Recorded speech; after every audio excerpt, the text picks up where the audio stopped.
पलक झपकते ही आर्सेनम खत्म। सोचा नहीं था कि सिर्फ एक हफ्ते में आर्सेनम हमारा हो जाएगा। मैं जानती थी इसके जैसा और कोई हो ही नहीं सकता। बैरियर मैजिक, जंग खत्म हो गई।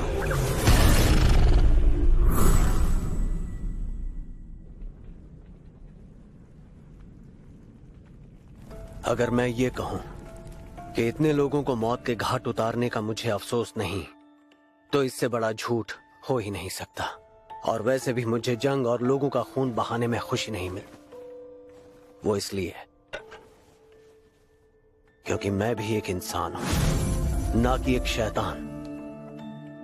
और मेरे गुरु रोमबर्ग एक महान जादूगर थे। गुरुजी सभी सभ्यताओं और ग्रंथों के ज्ञानी थे जो पहले कभी इस दुनिया में हुआ करती थी। उन्होंने मुझे अपनाया और इंसान होने के बावजूद भी उन्होंने मुझे सारी कलाएं सिखाई।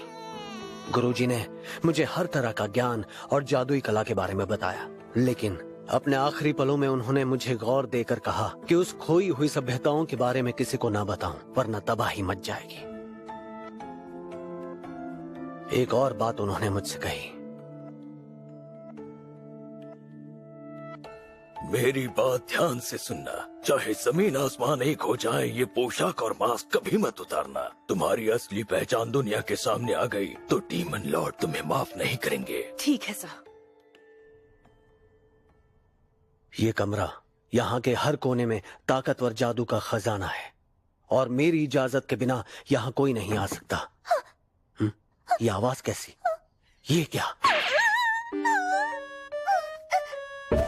अरे कब से यहाँ छिपी हुई हो? मुझे माफ कर दीजिए, मुझसे गलती हो गई। सच कह रही हूँ, मैंने कुछ नहीं देखा। प्लीज मेरी जान मत लेना। पर तुम कौन हो? पहले मुझे माफ कर दीजिए। रोना तुम्हें नहीं, मुझे चाहिए। मैंने 20 सालों तक अपनी पहचान छुपाई और आज सब खत्म हो गया। आइक सर। हाँ? आखिरकार हमने किले पर कब्जा कर ही लिया। पर क्या आपको नहीं लगता आप बहुत सारे इंसानों को जिंदा छोड़ रहे हैं? चिंता मत करो, हमारे नए डीमन लॉर्ड अलग हैं। वो पुराने लॉर्ड की तरह नहीं है, उन्हें सिर्फ जीत से मतलब है। मगर बाकी लीडर्स का कहना है कि हम इस शहर में रहने वाले लोगों के गले काटकर पूरे शहर को जलाकर राख क्यों नहीं कर देते? अगर हम सभी को मार डालेंगे तो फिर टैक्स किससे लेंगे? तुम भूल गए क्या? आर्सेनम व्यापारों का शहर है। अगर शहर में कोई रहेगा ही नहीं तो फिर आपस में लेन देन कौन करेगा? हाँ, आपकी बात में दम है सर, लेकिन हम आइक सर, हम आपसे कुछ बात करना चाहते हैं। आइक सर के सामने खड़े होकर तुम लोगों की बात करने की हिम्मत कैसे हुई? बोलो क्या बात है? हम बस ये जानना चाहते हैं कि डीमन लॉर्ड की आर्मी को हमें कितना टैक्स भरने की जरूरत है? जितना आज तक भरते आए हो। याद रहे, अगर किसी ने टैक्स भरने में आनाकानी की तो वो मेरी सजा से बच नहीं पाएगा। समझ गए ना सब?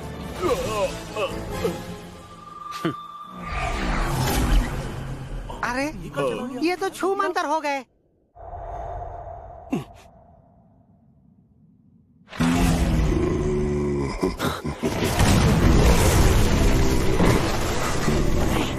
अरे नहीं,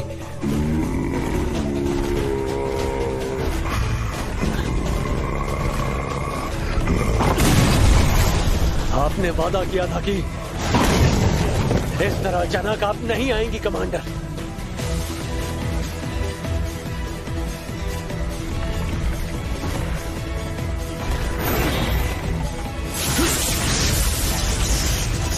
तो फिर ये लो।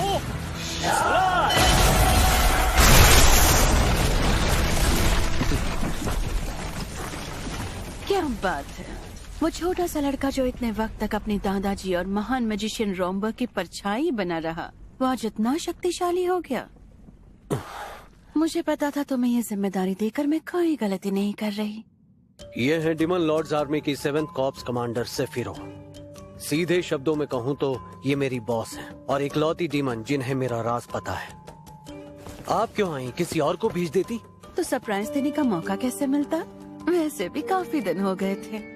आर्सेनम की वजह से आई हैं। मैं उसकी रिपोर्ट सबमिट करने की सोच ही रहा था। मेरे लोगों ने मुझे तुम्हारी उस बेहतरीन जीत के बारे में काफी पहले बता दिया है।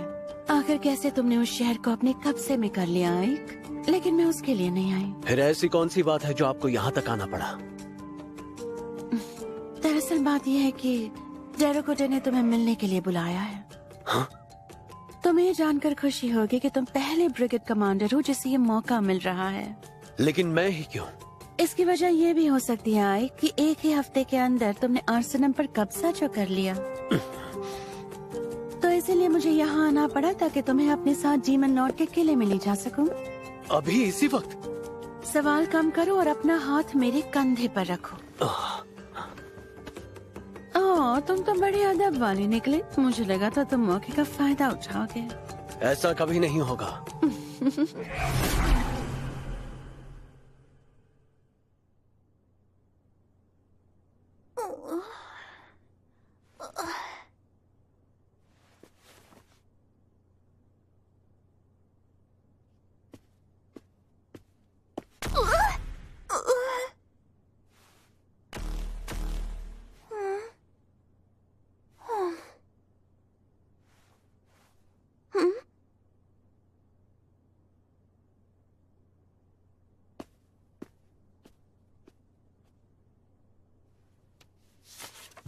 इसे खाकर खत्म करो।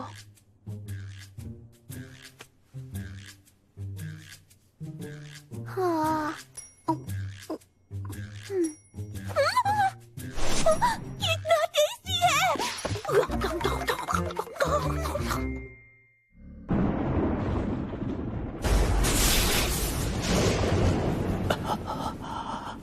क्या हुआ? किले के इर्द गिर्द कड़कड़ाती बिजली को देखकर डर गए? खैर कोई बात नहीं, जो भी हो तुम एक इंसान ही तो हो।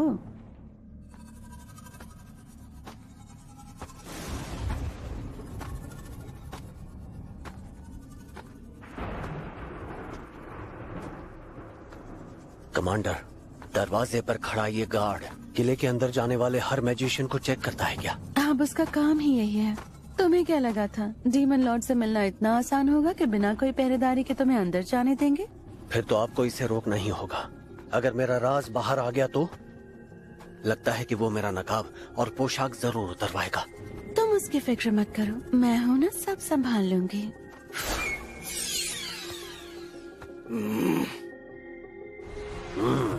इतना शानदार जादू रॉम्बर्ग के पोते से इतनी उम्मीद कर सकते हैं?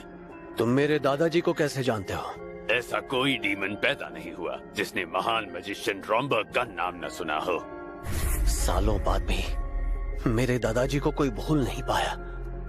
बातें करके वक्त जाया मत करो, डीमन लॉर्ड इंतजार कर रहे हैं। डीमन लॉर्ड का किला डोबरबर्ग बहुत ही बड़ा है। डीमन लॉर्ड की विशाल ताकत और जादुई शक्ति को दिखाने के लिए इसे ऐसा बनाया गया है। इसलिए ये जगह बहुत ही विशाल है जहाँ से इस वक्त मैं चलकर जा रहा हूँ। कमांडर, उनके पास पहुँचने तक और कितना चलना होगा? बस पहुँच ही गए। तुम यही सोच रहे हो ना कि मेरी उड़ने वाली शक्ति आखिर तुम्हारे पास क्यों नहीं है? नहीं नहीं, ऐसा कुछ नहीं है। ये इन्हें कैसे पता चला?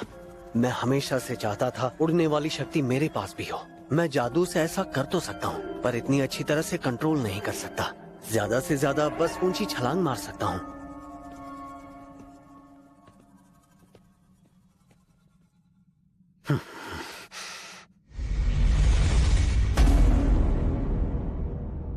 आइक, तुम थोड़ी देर यही इंतजार करो, मैं उन्हें तुम्हारे आने की खबर देकर आती हूँ।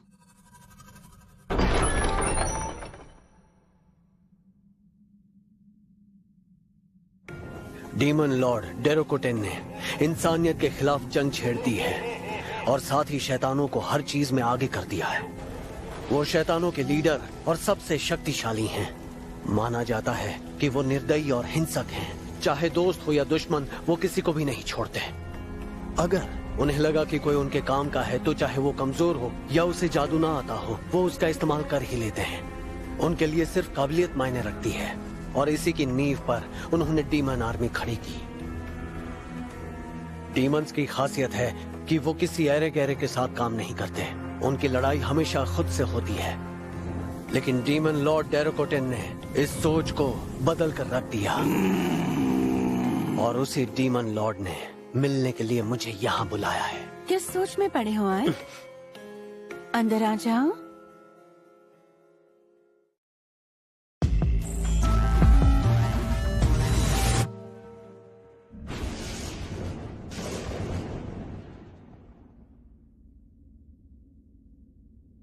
तो तुम ही हो वो आइक जो कमांडर सेफिरो के अंडर है? जी अपना सिर ऊपर उठाओ। जी। मेरे किले में तुम्हारा स्वागत है। ये क्या, डीमन लॉर्ड एक लड़की है? मैंने तुम्हारी ऐतिहासिक जीत के बारे में सुना कि 1 हफ्ते में तुमने आर्सेनम पर कब्जा कर लिया। जी, मैंने बस वही किया जैसा मुझे कहा गया। इसका पूरा श्रेय सेफिरो मैम को जाता है। अरे वाह, सोचा नहीं था कि तुम इंसानों की तरह भावुक निकलोगे। ये क्या, कहीं मैं पकड़ा तो नहीं गया? ये महान मैजिशियन रोमबर्ग का पोता है, जिन्हें जादुई दुनिया में गार्डियन ऑफ हेल का दर्जा दिया गया है। ओह, तो ये बात है। ये महान रोमबर्ग का पोता है, शायद इसीलिए ये इतना विनम्र है और इसकी सोच भी काफी दूर की है। इसीलिए तो इसने लोगों को जान से नहीं मारा और ना ही उनके लीडर को मारा। इंसानों की जान लिए बिना ही इसने आर्सेनम पर कब्जा कर लिया।